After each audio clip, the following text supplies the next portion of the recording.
opportunity to ask and answer questions so you can assess the ideas and share your input. I'll note that this meeting content, all the slides, presentation is the exact same as the earlier meeting we had on April 8th, though whatever questions come up in our meeting may be different from what was discussed on the 8th. You're welcome to use the Q&A feature. It should be at the bottom of your screen to enter questions at any time during the presentation. I will be moderating questions for the team to answer at the end of the presentation. We should have more than enough time, but for efficiency, I will try to group similar questions by topic. So they may go slightly out of order. We will also be putting links to our project page, which contains the materials in this presentation, as well as links to our public meetings and a comment form in the Q&A. So watch for that in the beginning of the meeting and then at the end. And then a reminder that we are accepting public comments through the end of April. So that's April 30th. And again, we will put a link to where you can submit those comments on our website in the Q&A. And with that, I'm very excited to turn it over to our consultant team. Thanks, Karen. Hi, everyone. I'm Scott Archer. I'm a principal at David Rubin Land Collective and also joined by our founding principal, David Rubin. And we are leading the design team in this effort alongside NCPC and the partners that Beth mentioned. Thank you for joining us. And if you attended the webinar on April 8th, as Karen mentioned, you're completely welcome to participate with us today, but I will note that the content is the same as that previous meeting for this presentation. We also have an in-person exhibition at the National Building Museum's City Action Hall through April 30th, where you can engage with the content more directly. And you are welcome to use this comment form on the QR code here on screen or a link that will be shared in the Q&A box. We will reference this form a few times throughout the presentation, so you can follow along with us if you wish. These are our project partners, as Beth mentioned, and we are part of a consultant team that we're working with Bayer Blender Vell, VHB, and many others to really bring this to fruition. And we're working alongside another team that's focused on implementation led by HRNA advisors. This effort is composed of two parts, the public space plan and the implementation program. Today's meeting is focused on the public space component of the new Pennsylvania Avenue plan and really focused on the design side of this effort. You may have participated in previous engagement processes for this planning initiative or the prior vision concepts in 2022. Thank you.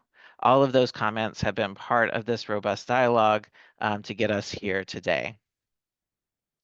This portion of Pennsylvania Avenue between the White House and the U.S. Capitol was designed to be the physical and symbolic spine of a new republic, a people's promenade connecting two branches of government. As a primary thoroughfare in the new capital city, it drew activity to the center of the city. Over time, it became a ceremonial stage and iconic setting for presidential inaugurations, national celebrations, First Amendment activities, and local events. The avenue and the Capitol itself have changed through many design iterations, including unrealized visions over centuries. We're excited to envision the next generation of the Avenue that can respect these histories and set a stage for future histories for all of us to enjoy. The Avenue and its immediate area are a National Historic Site, home to many historically significant buildings, statues, memorials, parks, and landscapes. These elements are integral to the success of the Avenue, and the partners are working to allow them to continue to be relevant for us all today and into the future. From the 70s through the 90s, the Avenue had a single steward, the Pennsylvania Avenue Development Corporation, or PADC, as you might see referenced in future slides. Its dissolution in 1996 caused management and funding issues that the new plan needs to address. While not the focus of today, the project team is working with partner leadership to identify an efficient management structure as these design concepts continue to develop. And sorry, slight delay.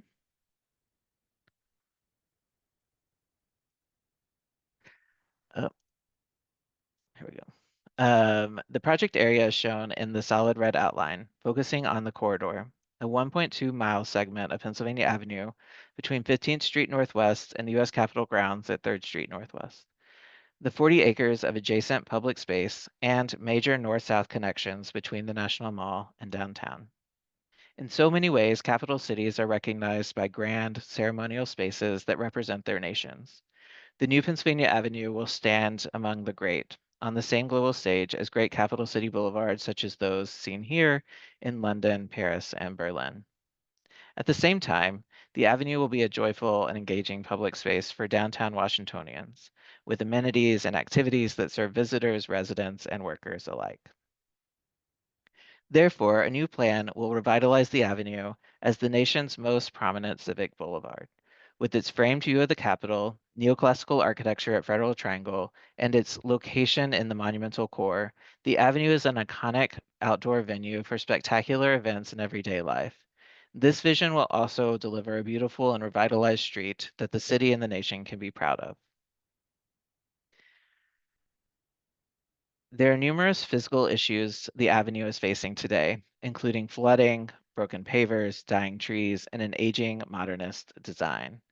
Underground is a complex mess of below-grade utilities and aging infrastructure, some dating back to the 1870s. These will also need a comprehensive modernization as well. Another consideration is alleviating the overtaxed National Mall. The Avenue will continue to host all kinds of events, including its role as a significant site for First Amendment expression. In addition, our national symbolic events for celebration and democracy, such as the inaugural parade every 4 years, must be accommodated.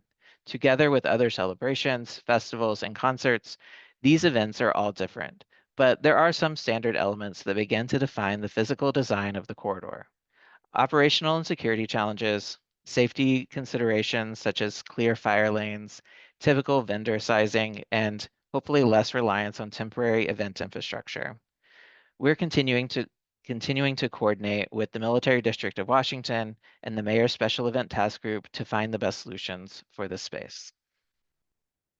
The design concepts are tested as they evolve to ensure that they can support and ideally improve these critical event needs. We'll talk more about those coming up. There's a shared vision for the public space plan, one that creates a grand avenue that is human-centered and lasting, a civic venue for First Amendment activities and collective expression, simplified regulatory and management policies, modernized aging infrastructure, and the amplification of layered histories while making way for new stories, memories, and events. We want everyone to be included. In our engagement opportunities, both here today and in person at the National Building Museum, we want to hear from you. What do these groups of people need on the Avenue? If you fit into a category or two, great. But also consider what others may need. You can scan the QR code. That takes you to that same comment form that we shared at the beginning of the webinar to leave feedback on this question and others coming up in the presentation. You can also engage with these questions directly in person at the National Building Museum. We've already mentioned some of these, but the Avenue must achieve these baseline requirements. It should be welcoming and available to all Americans and visitors, should prioritize views to the U.S. Capitol, should support multimodal transportation, host events of all scales, including the inaugural parade, and integrate north-south connections between the National Mall and downtown to complement, not compete, with downtown DC. The new plan lays the foundation to design and implement these aspirations, addressing the corridor, these three main public space areas. Pennsylvania Avenue is where Americans unite, where we convene to act, live, and gather. Now, the current design concepts. As part of the process, we are facilitating the NEPA and Section 106 requirements. The National Environmental Policy Act, or NEPA, is a decision-making process for federal agencies to analyze the potential environmental impacts and engage with you. Section 106 of the National Historic Preservation Act provides a formal review of any potential disturbances to historic or eligible properties. This process is also underway. You're invited to comment on the NEPA scoping process with the QR code comment form on NCPC's website or in person at the National Building Museum through April 30th. The project purpose is to elevate and beautify Pennsylvania Avenue as an iconic corridor and an attractive gathering space for residents, visitors, and workers by upgrading the infrastructure and streetscape, enhancing the civic stage, and streamlining governance. The primary environmental impact topics include vegetation and trees, visitor use and experience, noise, cultural resources, and traffic and transportation. Let us know if you see any major missing categories as well. On the following slides, we'll describe these in more detail. You'll hear both words alternative and option in our language. You can think of an alternative as a big design move, and an option as a detailed way to articulate that alternative. The corridor between 3rd and 13th Street is the primary uninterrupted section of streetscape. We have two alternatives and two design options, which are primarily focused on the trees. We'll look at both tree options in more detail on the following slides, but both are built on the same basic corridor framework. If you know the avenue today, you'll see the bicycle lanes are moved from the center to the south on a protected area that improves safety and provides additional security setback for federal buildings. The 8 lanes of street for traffic, which were defined when this avenue was a primary thoroughfare decades ago, are reallocated for modern needs. You'll see 5 lanes of travel plus 2 curbside use areas for pickup and drop off, or PUDO, P-U-D-O, as shown here in orange. This allows the modern street needs of rideshare, deliveries, and loading to happen outside of the active travel lanes without holding up the lanes designated for moving traffic, as is common today. The main difference between these options are the trees. One is a staggered grid of canopy trees, and another is a double alley of columnar or fastigiate trees. We'll discuss both here in more detail. First, the canopy grid alignment. This frames the U.S. Capitol view similarly to the trees that exist there today, providing shade and a large central zone for multimodal transportation and events. While the larger trees along the curb provide more shade nearest the cartway, they may partially limit the long views down the avenue for pedestrians and cyclists. Here is the view of the canopy trees option from the vehicular roadway. This would be the primary pedestrian view experience on the north side. And this view is the primary cyclist experience on the south side. The second tree alignment option has 2 rows of columnar or an allée on each side of the roadway. This is a more formal expression of the landscape that may provide a more dramatic difference to other avenues throughout the district. These frame views from each experience separately: the vehicular experience, the primary pedestrian experience, and the cyclist experience. Although these provide a little less shade along the curb to facilitate that long view, additional canopy trees will be provided beyond these alleys to the north and south, closer to the buildings. This option may impact event spaces differently as well. This is the view of the columnar or fastigiate trees from the vehicular experience, from the primary pedestrian experience on the north, and from the primary cyclist experience on a new protected cycle track on the south. We are also considering an alternative with symbolic and functional poles flanking each side of the avenue. These could work in conjunction with either tree option. The poles would provide a monumental expression of this portion of the avenue between the legislative branch of government at the Capitol and the executive branch at the White House.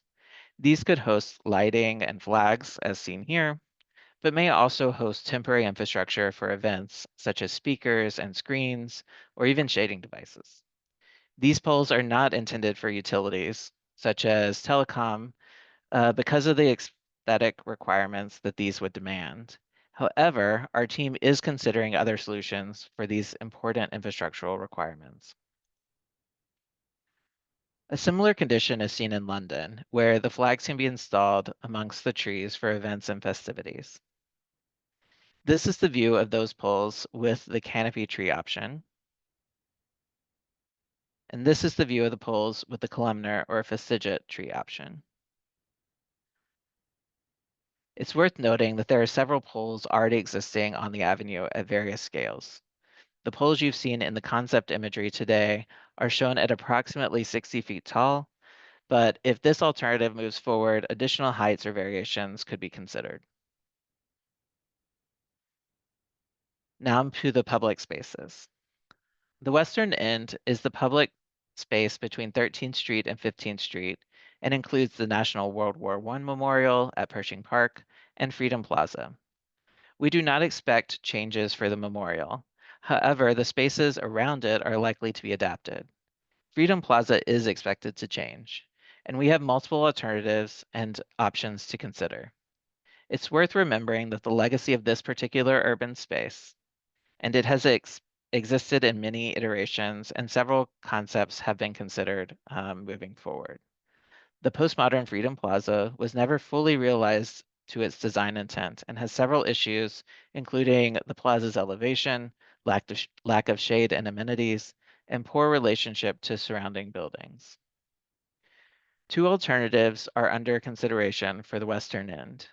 One restores the historic alignment of the roadway diagonally from 13th Street to 15th Street as seen here on the left.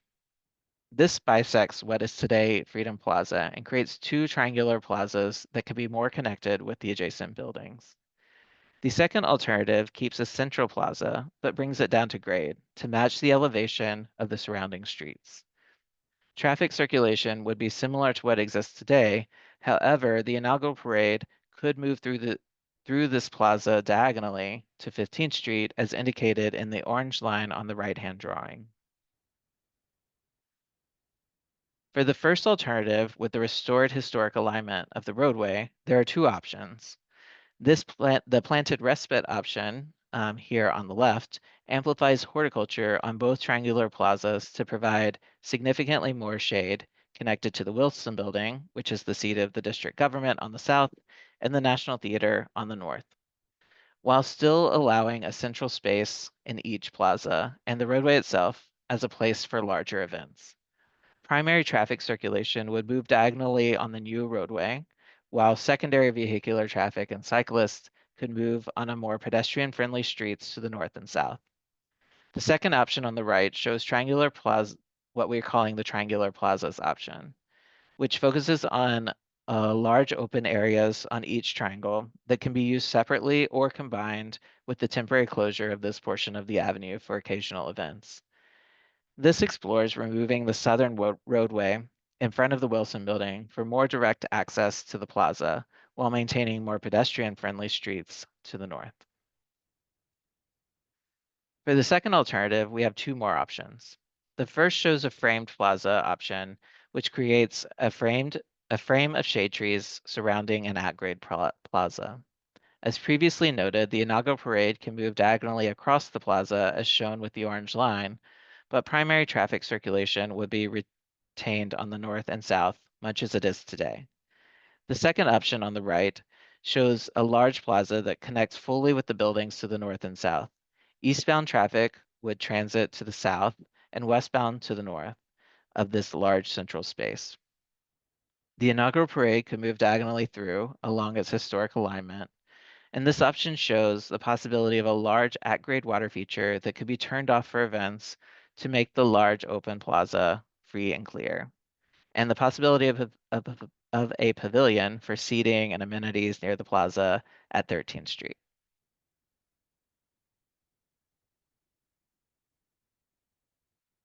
There's one alternative at Market Square, or what we call the Crossroads. This area is already some of the most active public space on the avenue, with access to Metro, just a block from the museums and the National Mall, and a gateway to downtown along the commercial spine on 7th Street. Historically, this location was the site of a central market for the city, and still has some of the few remaining Victorian-era buildings. It also has the National Archives to the south, the U.S. Navy Memorial, and several other monuments and statues nearby. Additionally, the last remaining piece of Indiana Avenue is present here, with a connection up to Judiciary Square. Both options for this space aim to create a more unified public space amongst these various elements. The first one on the left focuses on the L'Enfantian Crossroads, highlighted by Indiana with an alley of trees, considering the 8th Street vista up to the National Portrait Gallery, and creating a new visible gateway to 7th Street, connecting 35 million visitors at the National Mall each year to downtown. The second option is called the Neighborhood Garden Rooms, which creates a series of smaller landscaped environments which may be focused on more local amenities, such as play spaces, dog parks, or other park-like spaces. Both options include a potential for a covered commercial space or galleria at Indiana Plaza, as well as concepts for new art locations that may change on a predetermined schedule so the space is continually refreshed. Finally, at the eastern end is the public space nearest the U.S. Capitol at 4th Street and John Marshall Park. This area is physically closest to the National Mall and adjacent to the National Gallery of Art. The views north of 4th Street and the avenue from 4th Street and from the avenue are very important, focused toward the historic DC Courthouse or Old City Hall, and with the pediment of the Pension Building, which is today the National Building Museum, beyond. Today, some of the avenue's largest events already occur in this location. Despite its size, John Marshall Park is highly underutilized and has minimal visibility with its elevation changes that impact free access. The park is surrounded by a high concentration of daytime uses, such as courthouses, law enforcement, and embassy buildings, that don't generally enliven the space. And many of them have robust layers of security requirements. There are 3 options for this space. The raked lawn option on the left removes steps and walls to create a single sloped surface, which can be more accessible and easier for events. Planted edges provide buffers from the adjacent buildings, but also create lovely park spaces for daily use. The center hillside pavilion option creates a level at grade space just north of the avenue, which could be extremely useful for events. This provides step seating along the edges, an embedded pavilion for amenities just south of C Street. The terraced spaces option is an upgraded version of what is there today. It would change some of the elements to achieve full accessibility and begin to insert more park-like programming, such as potential for a splash pad or water feature, or a small kiosk or pavilion. All options expand the area nearest 3rd Street to accommodate larger stages and will consider integrated event utility infrastructure to rely less on temporary elements.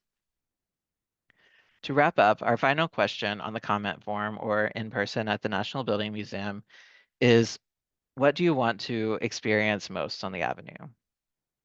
We want to make sure you are included in the future that we're planning together. Finally, our schedule for this process is focused on a series of engagement events during April, which the official public comment period is March 31st through April 30th of this year, ending next week.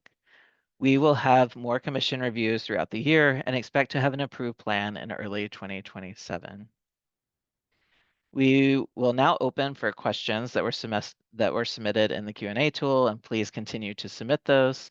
As those come in, I'll remind you one more time that all of this material is available in person at the National Building Museum City Action Hall in the 2nd floor Coming Together Gallery. That will remain up through April 30th. Thank you, and I'll introduce some of my colleagues who are available with me to answer questions. We have Lee Dwyer from VHB and is one of our NEPA specialists, Katie Hummelt, our historian from Buyer Blender Bell, who focuses on Section 106 process.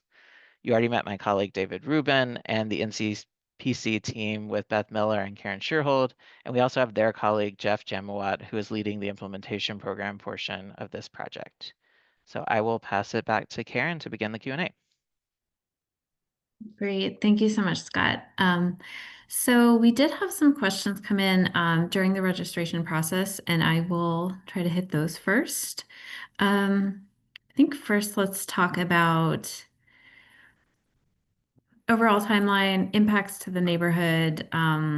So especially those who are residents in the area, how may they be impacted by the project? Also, are there plans to contact residences in the neighborhood, and what can the neighbors expect moving forward? And so I'll take a first pass and then hand it to you, Scott. But do you want to say that we've been working with representatives from both the commercial and residential properties along the avenue, the extent of the avenue, really to understand their operational needs, critical access points, things like that.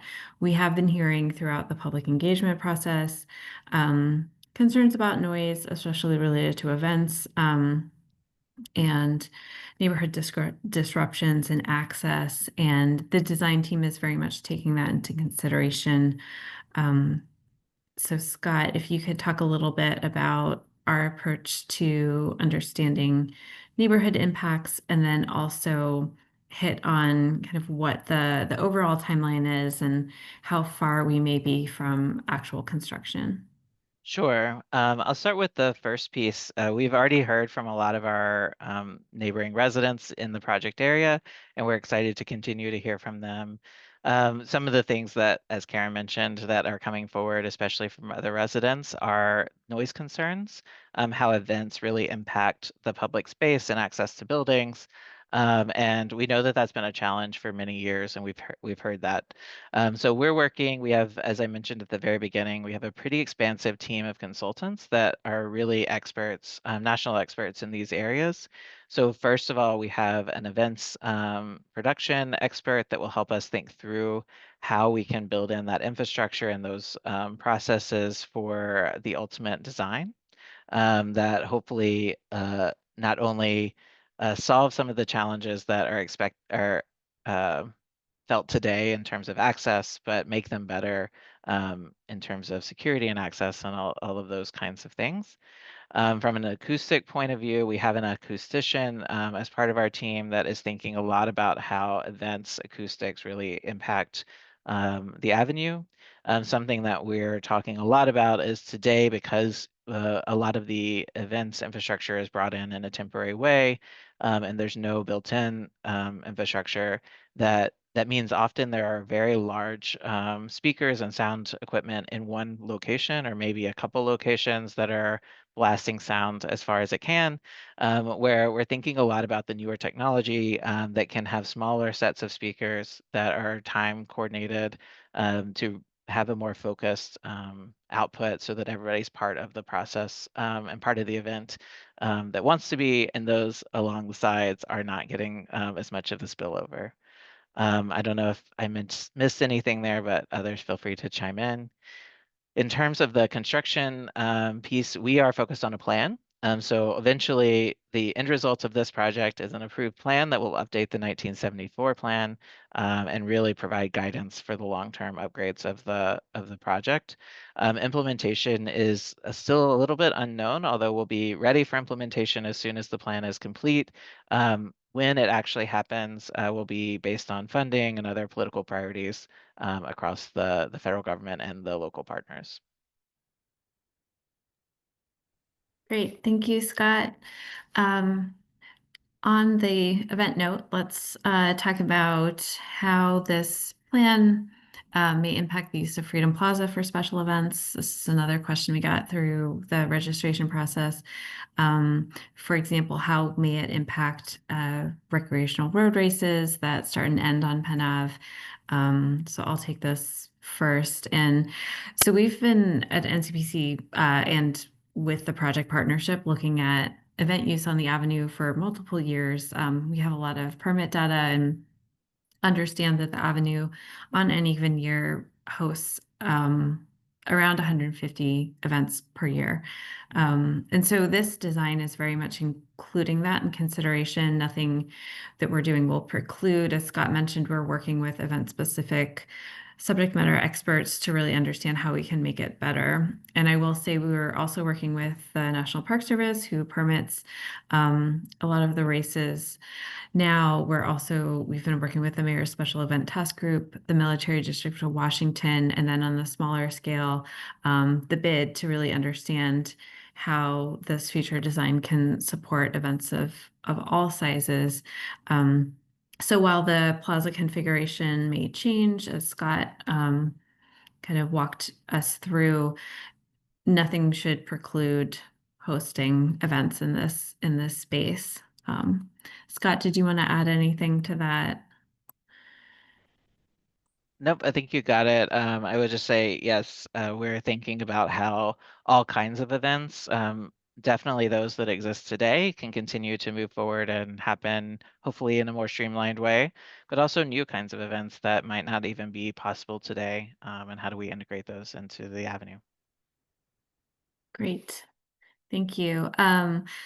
So again, somewhat related to events, let's talk a little bit about infrastructure. So we did get a question in about telecommunications infrastructure, that it's not currently visually incorporated into the plan. And could you kind of talk a little bit about how that will be understood in the future?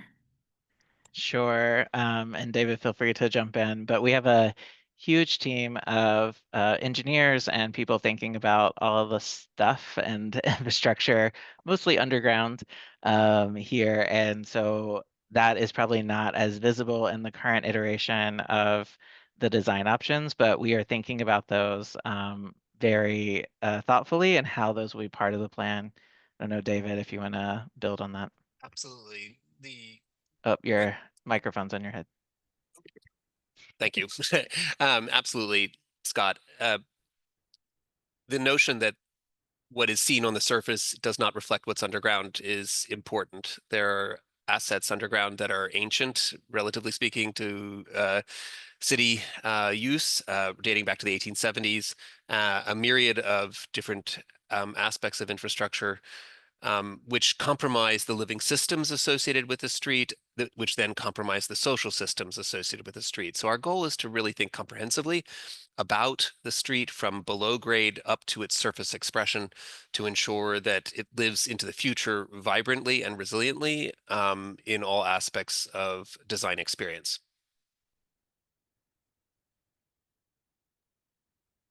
Great. Again, an event-related question.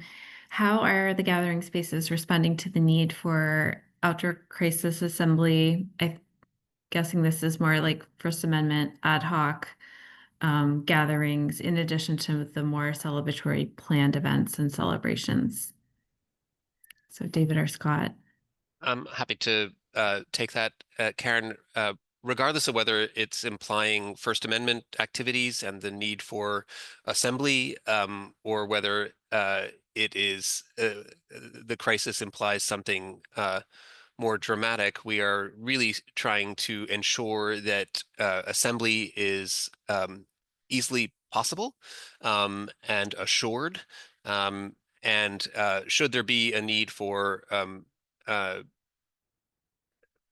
first responding, if that's the reference to crisis, all of the layouts that we're doing incorporate uh, ways in which first response teams can move through assembled spaces. So I'm just trying to balance the ambiguity of the question. If it is about the need for First Amendment expression, we are right there and have expressed in the opening description that this avenue is intended to support that. And indeed, if there is some aspect of attendance or celebration that is, and there's some jeopardy involved, we want to make sure that people, the first responders, can move through easily and effectively. Great. I think yes, public safety is very much um, a top priority, as well as the ability to demonstrate um, and hold all the wonderful permitted events that we see every year. Okay, let's talk about had the public spaces. David or Scott, could you walk through some of the differences between the Market Square options and kind of what the approach is there, how the approach aims to improve the space, and what we might see developing in the future? Sure. At a high level, these options might seem very similar, and there are some similarities between them. It is this crossroad of this L'Enfantian grid from the L'Enfant Plan, that Pennsylvania Avenue, the remnant of Indiana Avenue, which looks southwest towards the Washington Monument, and 8th Street, which is a really important connection between the facade of the National Archives and the facade of the National Portrait Gallery, um, all come together here. That also is overlaid with the activity of the businesses in the commercial district that really bleed into this space, especially at 7th Street, but also increasingly on other streets as well. And so we're thinking a lot about how all of these things come together. And today, the number one thing we hear about this location is chaos.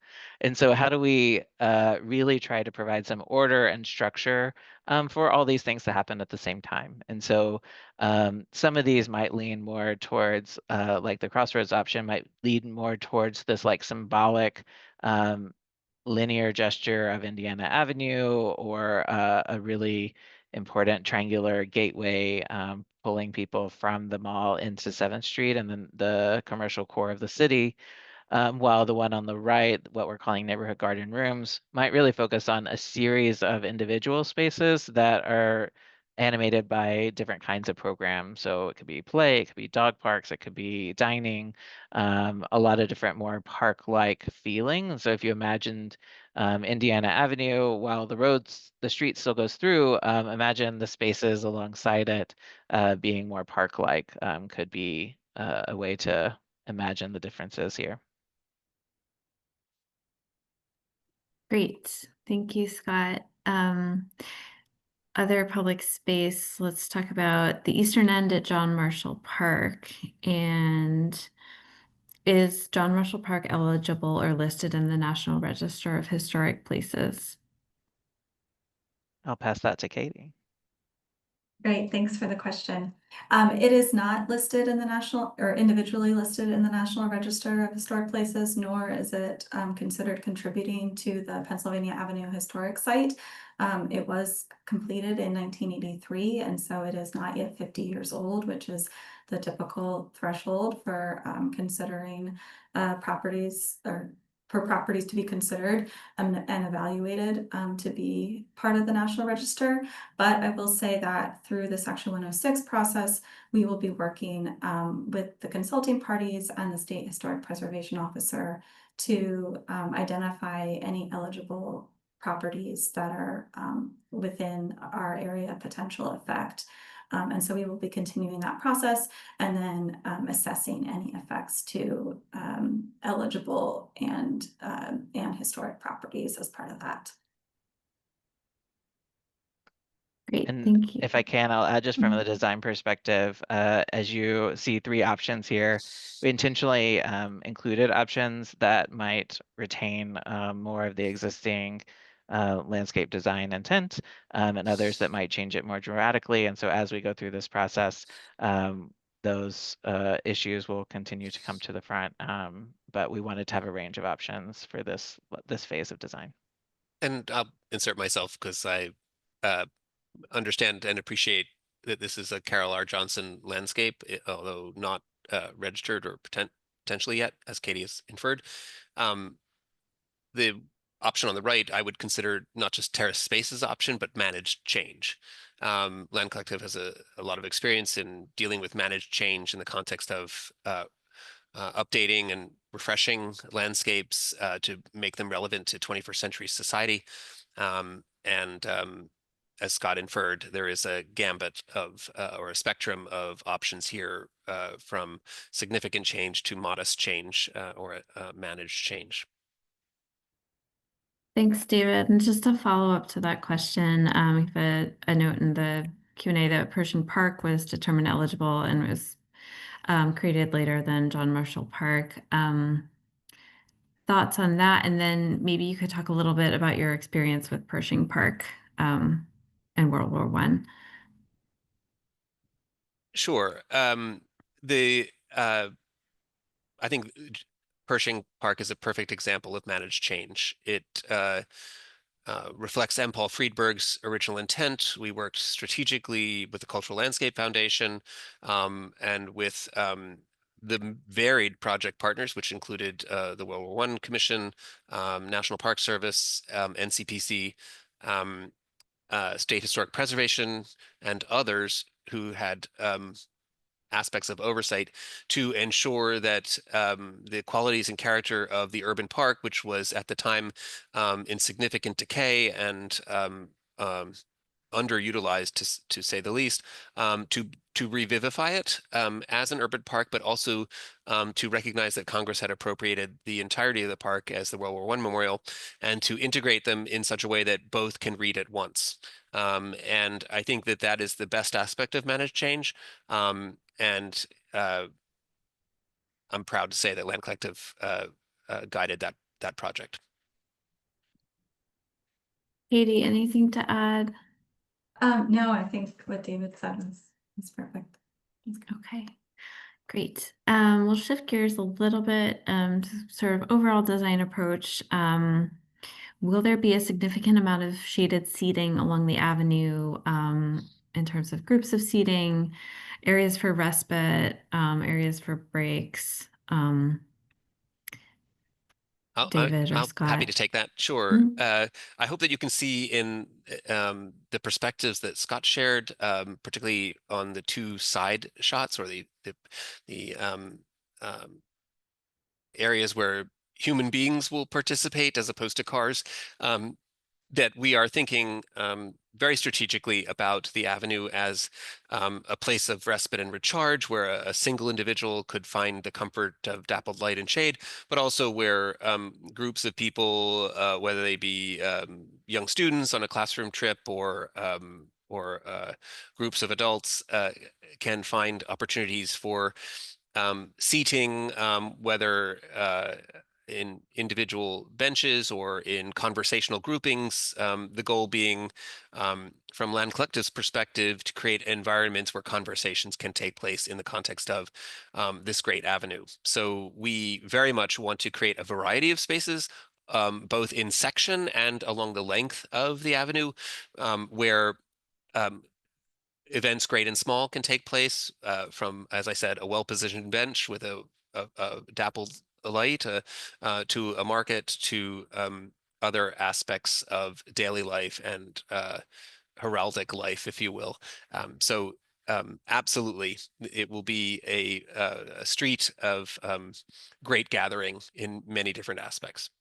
And I'll add that we probably didn't talk about it in the formal presentation, but some of the most successful spaces on the avenue today are where some of the restaurants and dining actually spill out onto the sidewalk. And we really aim to protect those, but also amplify them and find more places where those kinds of activities can happen and enliven the space.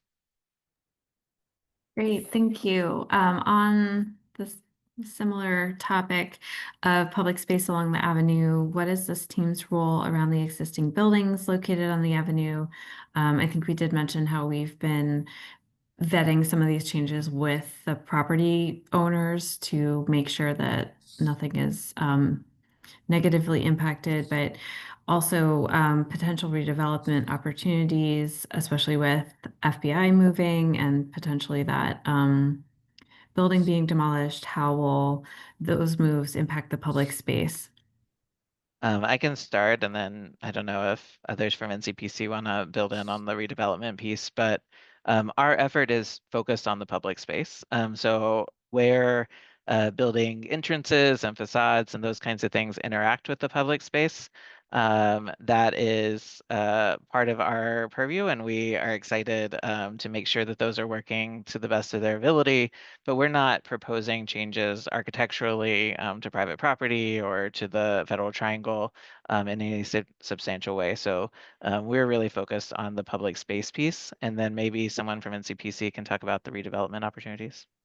Yeah, I'll take that one. Thank you. Back in 2016, when the Federal Bureau of Investigations was originally considering a new site, we worked very closely with GSA and the city to develop what we call square guidelines, which is really the form and building mass and the type of uses that would take place on a redeveloped site. So those are in place. So when the site redevelops sometime in the future, those guidelines will be applied, and they were developed specifically with the public realm and the public space in mind, so that we would have ample space for public activity along its frontage, but also how can we increase the interface between the ground floor uses and the public realm. So we are thinking about that comprehensively. And Beth, if I can add to that, Pennsylvania Avenue will always be the image of the federal government, and with the presence of Federal Triangle that Scott showed on the map here, and several federal agency headquarters. So with the redevelopment or potential redevelopment of the FBI site, we hope that it will inspire a lot of the other opportunities along the avenue. And we hope that the master plan, the public space master plan that we are working on here, will vice versa inspire redevelopment. Thank you, team. See, I have a question about, will there be any secondary environmental infrastructure solutions inherent in the design similar to the Canal Park projects? So David. Yes. Well, thank you for recognizing Canal Park. It's one of my favorite projects. It is one of the most resilient in the country, and we intend to apply a similar approach to Pennsylvania Avenue. There may not be, there's more machine in Canal Park underground than the park expression. What we're trying to do, as I mentioned previously, was think about this street comprehensively, from what's below grade to what's we experience as human beings on top of it. And there is an aspect of resiliency that we want to see applied here for the challenges associated with stormwater. Pennsylvania Avenue is on one of the low points of Washington, D.C. It is challenged by flooding.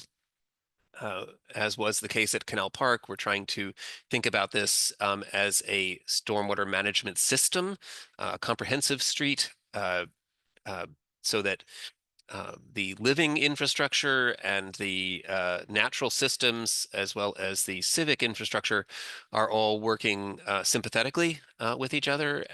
And so we are not quite at that stage, but we have strategically been thinking about that and designating areas in the plan where these aspects could take place. It is a very methodical process, so there will be more of that in the future. Great, thank you. And I just wanted to clarify something regarding public space safety and permitting. I know you mentioned that we're working with the Mayor's Special Event Task Group.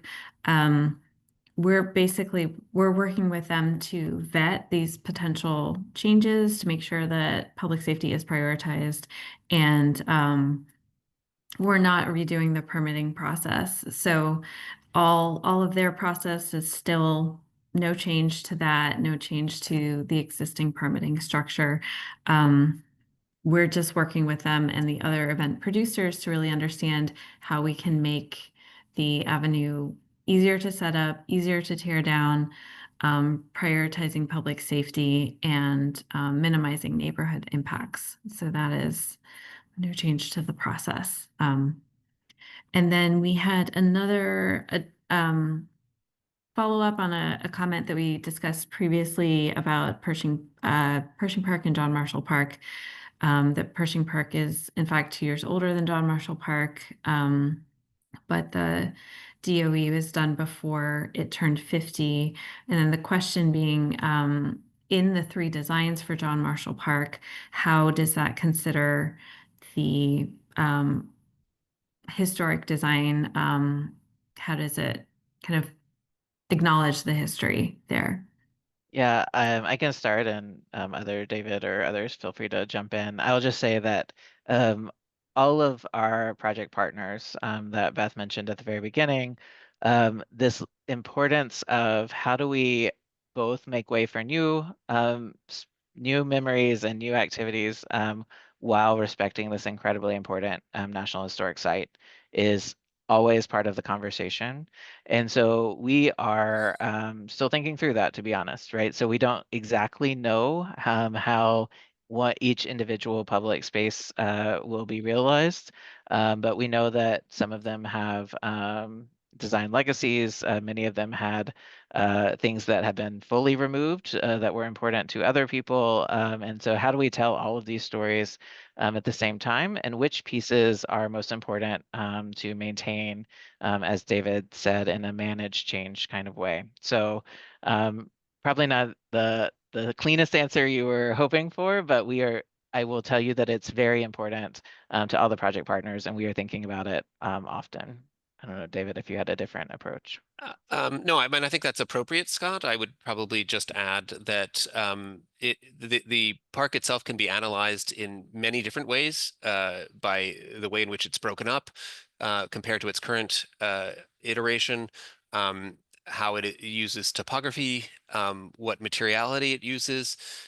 In all cases, it starts with an idea and a beginning of what program elements would function best in what spaces.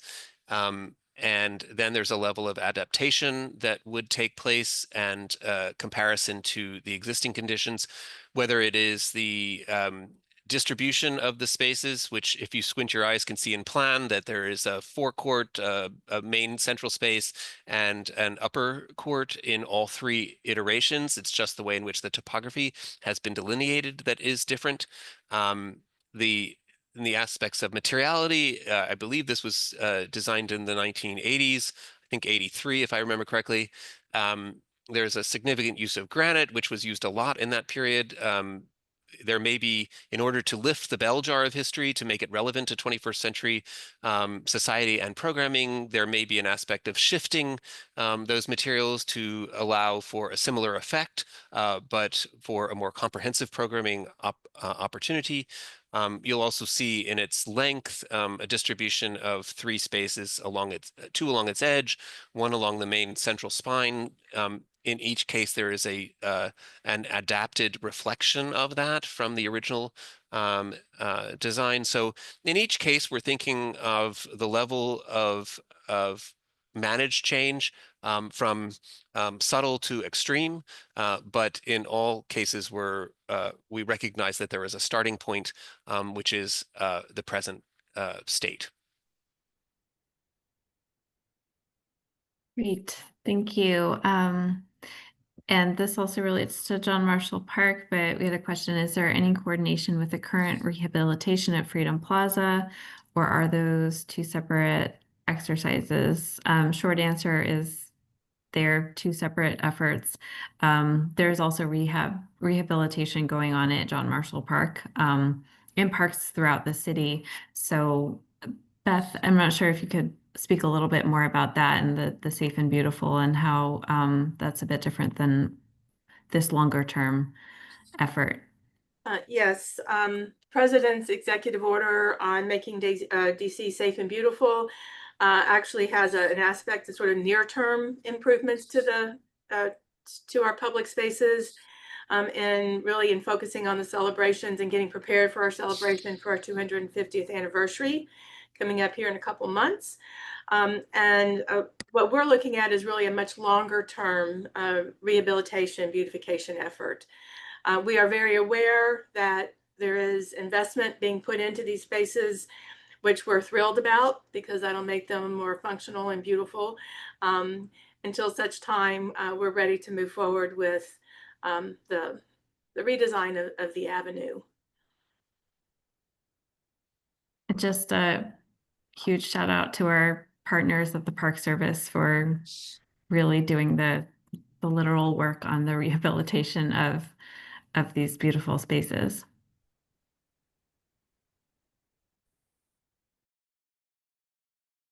Okay, so I think we have links in the Q&A a few times. We're happy to stick around. We could give you a tour of our project page.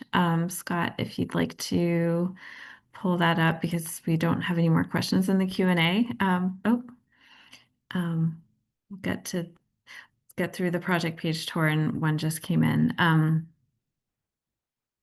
So yes, this is our initiative page on ncpc.gov. If you scroll down under a new vision, you can see the design concepts and the scoping materials. That is the that is the content that we're asking for public comments on.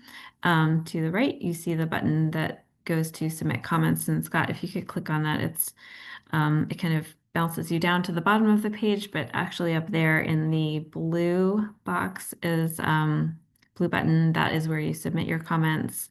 So if you can close out of that page. And then we will have links to this presentation under the public presentations box. And then this is a link to the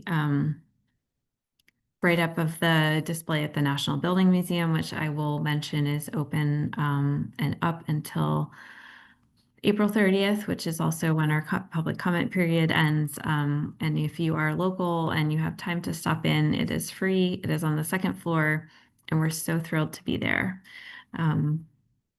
Okay, another question about John Marshall Park. The planning area ends at C Street Northwest. This is relating to the project boundary, but your three alternative proposals would need to make alterations north of C Street.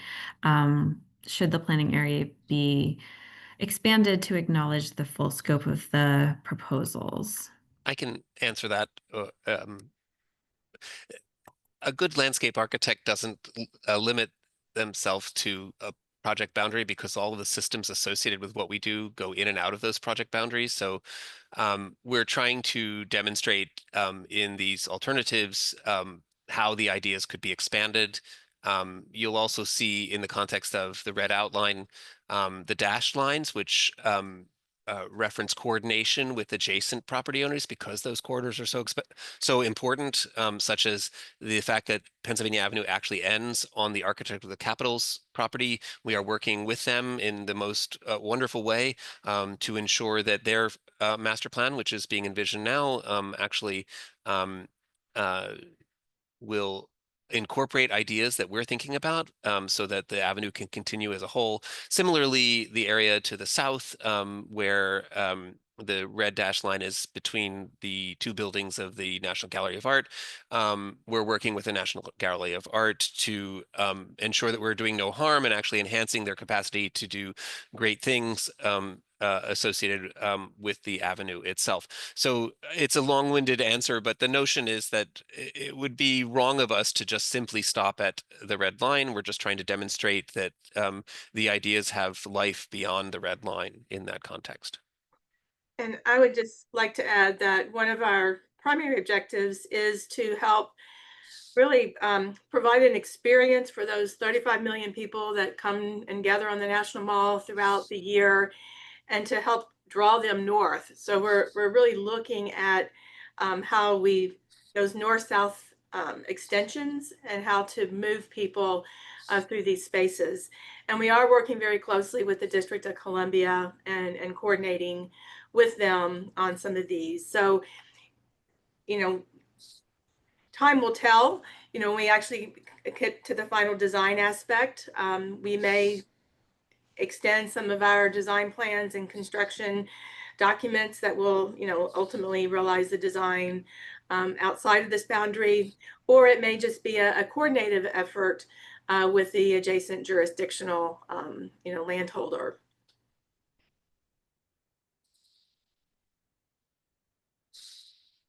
Karen, you want me to take the last one? I'll intro that we've had a question about some of the projects on the western side of the avenue, specifically the East Wing modernization, but I think that we could also touch on the White House Visitor Screening Center and how our project may relate or not. Yes, so really those areas on the west side of 15th Street are outside of our scope. However, we are very aware of the proposals and thinking about the visual relationships as well as the pedestrian connections amongst Pennsylvania Avenue into President's Park.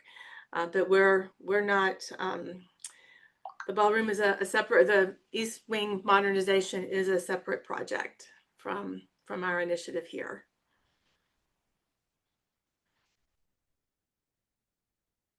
Great. So again, no questions in the Q&A. We're happy to stay here until I believe our scheduled end time.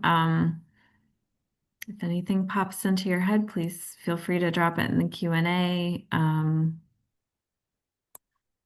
My team, is there anything that we forgot that you want to follow up on with any of these questions or answers, additional context that might be helpful? Something that came up last time that I don't know if we want to explain more, but was just the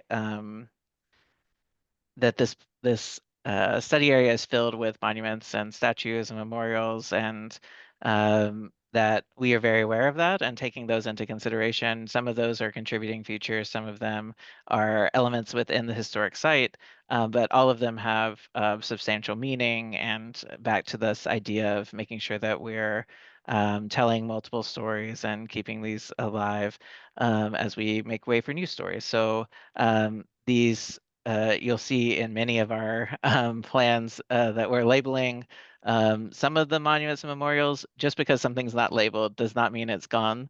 That was, I think, a confusion previously.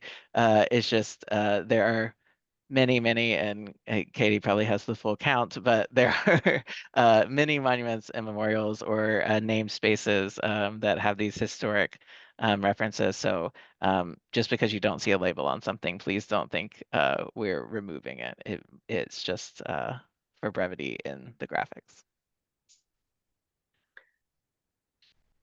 And I just want to emphasize the importance of your input, your feedback through this process.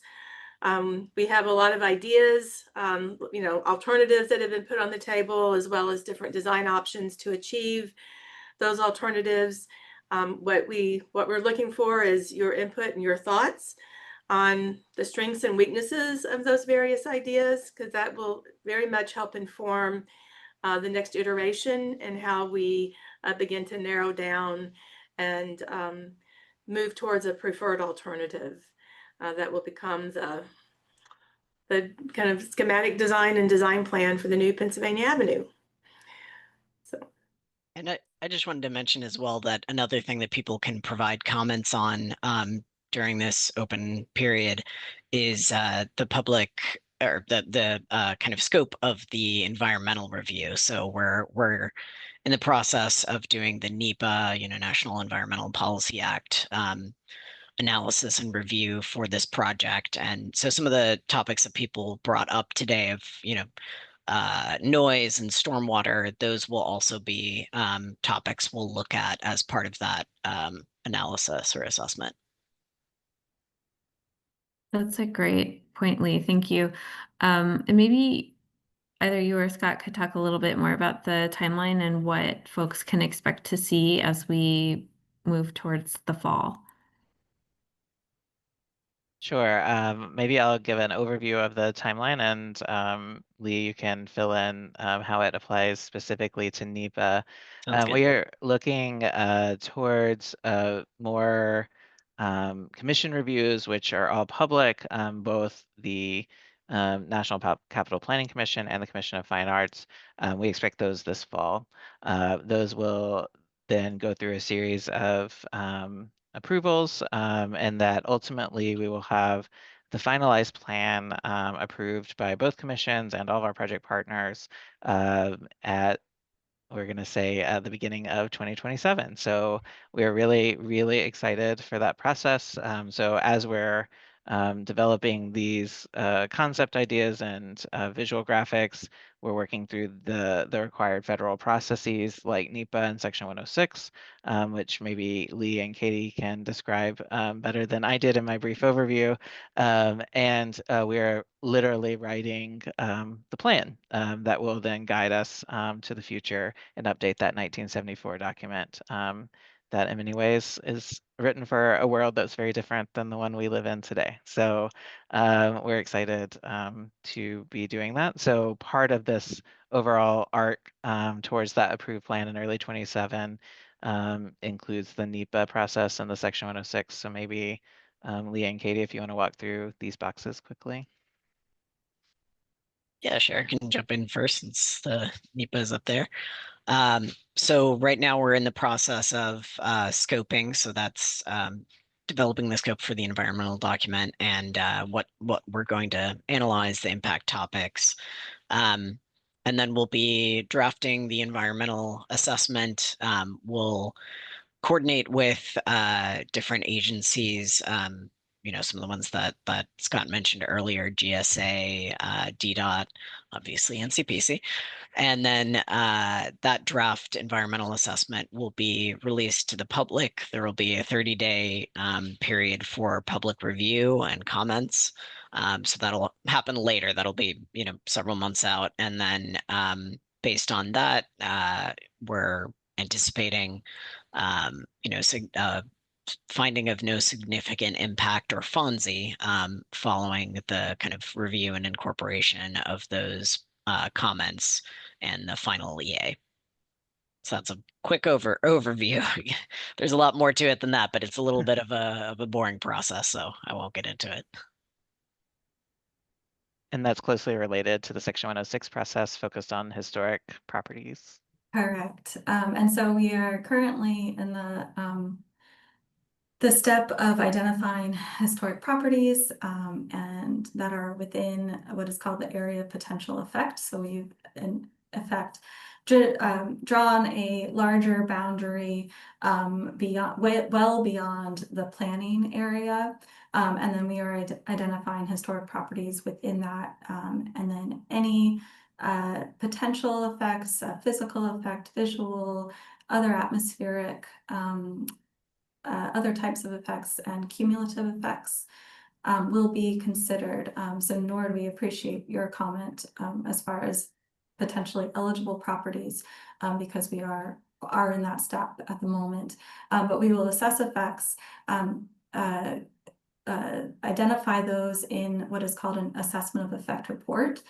And then that report, as well as any potential mitigation to avoid, reduce, or mitigate any adverse effects that are identified, will also kind of be discussed and will kind of be incorporated into what is called a programmatic agreement for this project. And so both the assessment of effects report and a draft programmatic agreement will be part of the environmental assessment. And so that's where 106 and NEPA really tie together.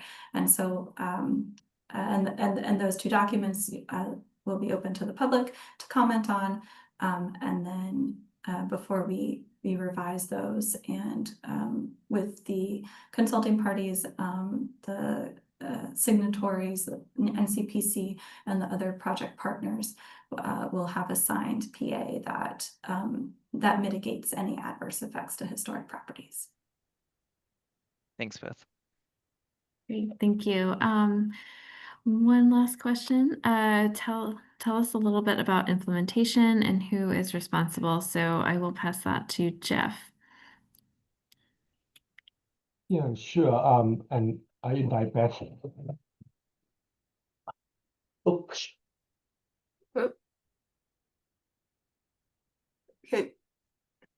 think we lost Jeff. I think he lost his microphone. I'm sure he'll get back on in a second. Beth, do you want to start maybe, or just an Sure. overview? I know it's throwing it at you. Sorry. No, that's fine. That's fine. I just don't want to take his Yeah. thunder. Yeah, we have been working with our project partners really from the day we kicked off the project, looking at how it will be implemented, not only just to get it constructed, but also operated and maintained and programmed into the future. We have another team on board with us called HRNA Advisors, and Jeff is back. And I'll just finish the sentence and I'll let him take. Jeff, could you hear me? Yeah, can you hear me okay? Yeah, we can Yes. hear you now. Okay, good. Yeah. So I just left off with we're working with HRNA Advisors, and that they have they started the evaluation on the different options we might have to move forward implementation. So I'll let you take it from there. Yeah, what's very exciting about this master plan is that the design work doesn't exist in isolation. So the work that David and Scott's team are doing in the master plan and physical design is happening in coordination with implementation. And as Beth mentioned, the implementation consultant is looking at different management model from the business improvement district to conservatory to development corporation like the former PADC to a 501c3. They all have different pros and cons to each model, but all we know is that this entity is will need a baseline power and authority to really implement the plan. So that's how to look at final design and develop the construction drawings and how to do capital improvement as well as operation and maintenance in the long term. So these are the power and authorities that this new entity would have. And also, of course, PENAF is the location where federal and local interests intersect at the nation's capital. So we know that this entity will have to reflect this shared value and shared interest of federal and local. But more to come in the fall. Yeah. And I'll just wrap that up with what we're working on now is a master plan. And that master plan will include these two aspects, the public space plan and implementation program. And we're going to be taking the master plan will provide, it will be a schematic design essentially. And I know that's kind of a technical term, but and it will also have guidance and direction so that as we move forward with design development and construction drawings, we want to make sure that any future actions that occur and any kind of final construction plans implement the vision and implement the master plan that we're developing, in this current phase of work. And we hope that this plan will live for like the PADC plan, it lived for 50 years. And as Scott said, they designed for a different, we're designing for a very different world today. And we're hoping that this plan will also have it's a good 50-year life, if not more.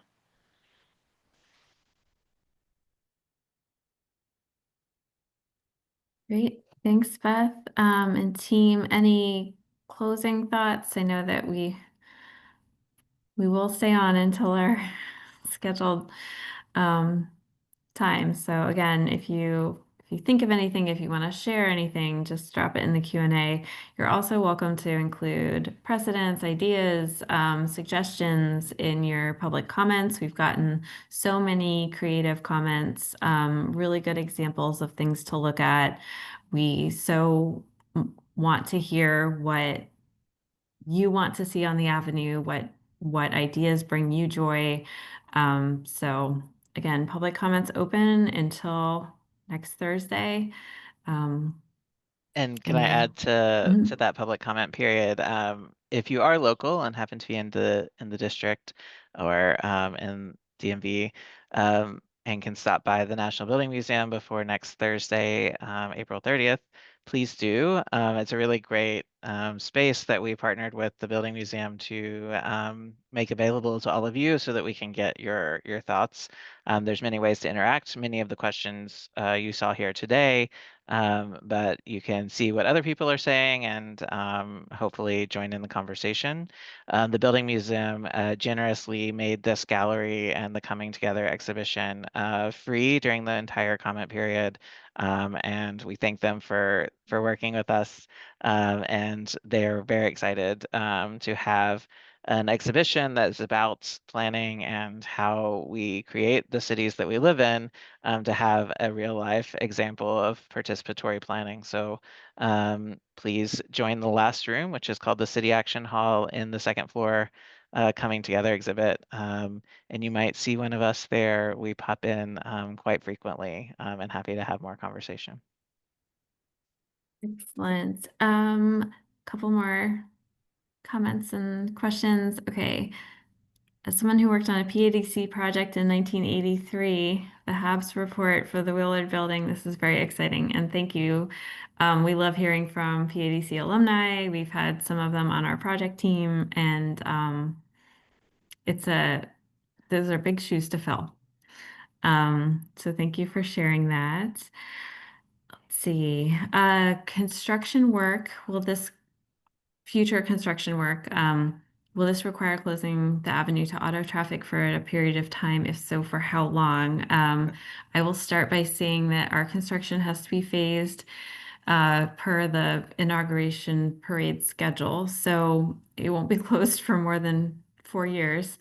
But Scott and David, maybe you can talk a little bit about all the different ways that this could be implemented, keeping in mind that our deliverable is a master plan and final construction is a ways out. Yeah, I'll just add that we're part of the plan. We'll be thinking about phasing and potential strategies for doing that. We've already begun to talk with all the project partners about different ways that might happen. Honestly, that will also depend on funding.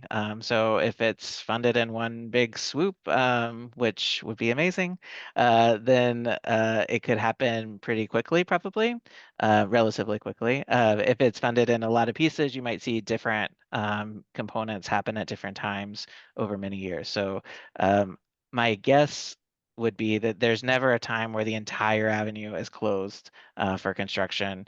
There will always be portions of it open, and there's many ways to do that to maintain access to all the private and public buildings along the street. I'm just going to only reinforce what Karen said about the fact that we are only doing a plan presently. We are thinking about phasing in the future, but we have to come up with a vision that is achievable in this context. I will also reinforce that our goal is actually to, again, think about the street comprehensively from what's below grade to what's above grade and experienced by us on an everyday basis. So it aspirationally would include dealing with the aging infrastructure that's below grade and adding better living systems associated with it so that we can have a long-term life plan for the avenue, as Beth inferred. All of that does take time. I think a good way of thinking about it is probably one big comprehensive vision and then breaking it down perhaps block by block, but it does have to include everything that's below grade to support everything that's above grade. And I'll just add to that. The other thing it's interesting about the avenue, because of its significance, its symbolism, and in a sense, its formality for what it's representing in the nation. We want to make sure that, as the corridor is implemented, that there's consistency, that you want the trees to be the similar size and planted, in a very deliberate way. So in many ways, what we could see is one of the 3 parks or major public spaces could be done at any time in any order. The avenue also will, obviously, as Scott mentioned, will need to probably happen in segments. But I will say that it is an important objective that that avenue hang together cohesively you know, in its design, in its age. You know, we wouldn't want one end to be in 5 years earlier than the other, because then it would never really hold together. So it's complex. It's nothing simple about it. It's complex. But we got the right people and we got the right minds thinking about it. It's a great team. One final question possibly is, do we have an estimate of how many people attended the 2 public meetings we've done online? I think this one max was 48, or sorry, 38, somewhere around the 40 mark. It was in the 40s. Was it? Okay. And Jeff, do you remember a number from our meeting on the 8th? Yeah, so I think with the 2 combined, we have over 100 people from, I think, more than 10 to 15 states across the country. We will get the final number tonight. Nice. And that is just our Zoom registration data. We also we have comments coming to us that people have submitted at the Building Museum. We have our email comments that have been submitted through our website. We have the Google Form comments and feedback, and we will probably need a little bit of time to package this, but the entire record of public engagement will live on NCPC's website, all the comments, and that includes even the cards that people put in the box at the Building Museum. So that will be posted on our website. We may send out an email we have a special PennAv mailing list, and you can sign up for that and those project updates via our website. And that will be up probably a little bit after the comment period ends. There's a lot to pull together. And I will say that that will include the official scoping comments from the NEPA process that again also will be part of that report. And we've already started to receive formal letters from organizations and others. I think I saw some of the folks' names on this list today that have sent letters. So thank you for that. And all of that will be brought into the process and shared with all the project partners and the design team.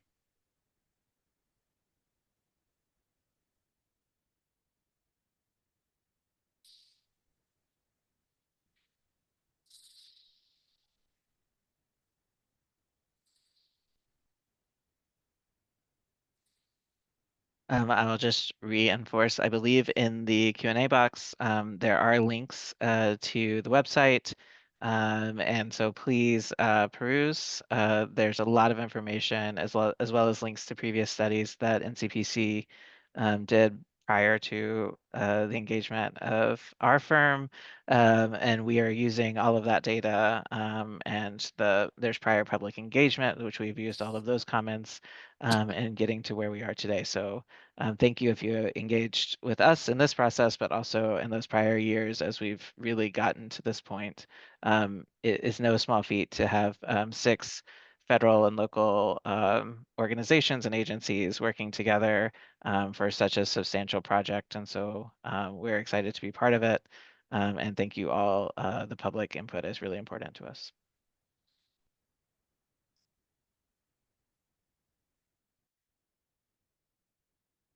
Thank you, Scott. And I know we covered the timeline.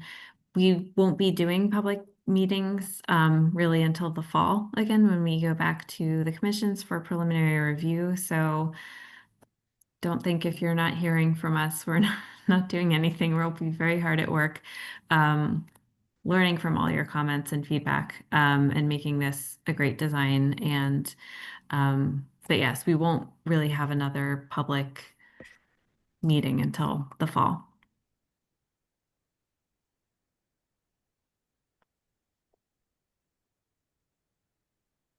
All right, we're approaching 8 o'clock. A big thank you again, everyone, for attending on this Wednesday evening.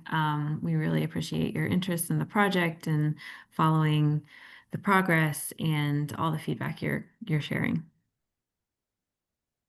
Yeah, big thank you. Big thank you. Absolutely. Thank you all very much.